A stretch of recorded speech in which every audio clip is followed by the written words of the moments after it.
Good evening, it's Quantrade Edge, and today we're going to go over the Hoagie pattern.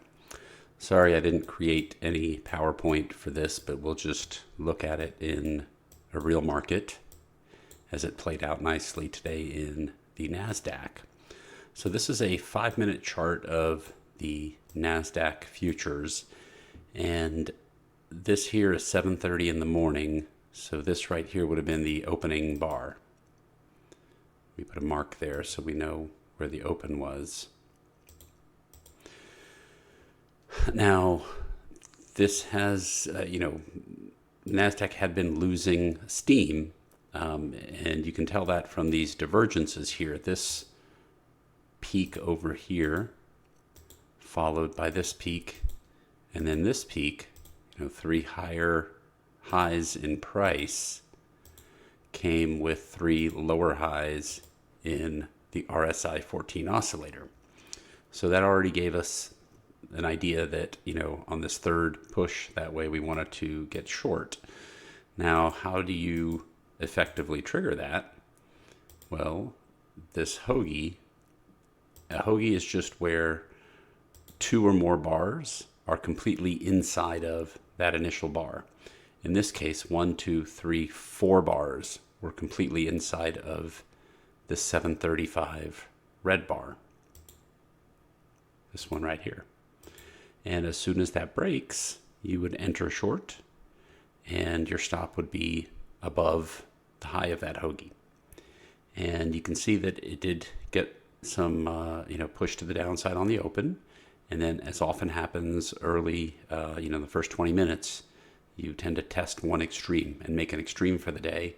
And that's what happened here. But notice the stop still held. This was the 845 to 850 bar. And then we promptly fell apart. And the number of R's that you would have gotten on this was pretty solid if you stuck with it. I'm just estimating here, but 1, 2, 3, 4, 5, 6, maybe 6 or 7. And then again, after this very impulsive 3 bars down, another Hoagie formed. And that's where you have 1, 2, 3 bars, 4 bars completely inside of this big red bar. And again, when that broke, you got some move to the downside. Now, there is a difference between these two Hoagies. This Hoagie up here, you can see, is a narrow range Hoagie, and the bars tend to take up the entire range of that initial bar that sets the Hoagie. And that's the type of Hoagie that you would typically be open-minded to going either way on.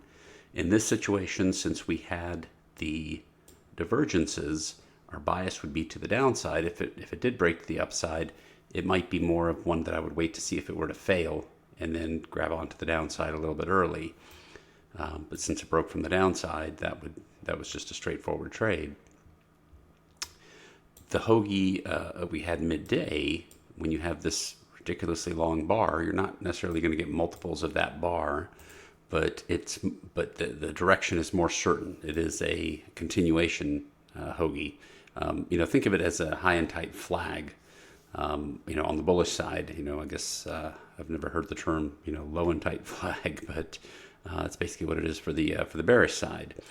And in this situation, you could actually put your stop above the high of the other bars, not the initial bar. So that does give you a little bit of room to make a better risk reward. In this case, you're talking about 0175, so about a 25 point stop. And I guess towards the bottom here, you would have gotten more than 2R. I guess down to here, you would have gotten about 2R. But, we have a lot of questions about the Hoagie, and, I will do an official lesson at some point. But, this is just seeing it in practice. 1, 2, 3, 4 bars inside of the 1 bar. 1, 2, 3, 4 bars inside of the 1 bar. And remember, you just need 2 bars for it to be a Hoagie. So anyway, that's just an example of the Hoagie playing out on the NASDAQ. When you get into a small choppy market, these hoagies don't mean a whole lot because really, this bar was so big at 3 p.m.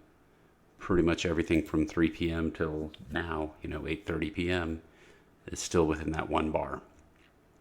So that's not particularly helpful right now. But during peak hours, this was 7:30, 8 a.m., 9 a.m., till about 11 a.m. till your close. That's a high volume area to use the hoagie. That's all I had. Good evening.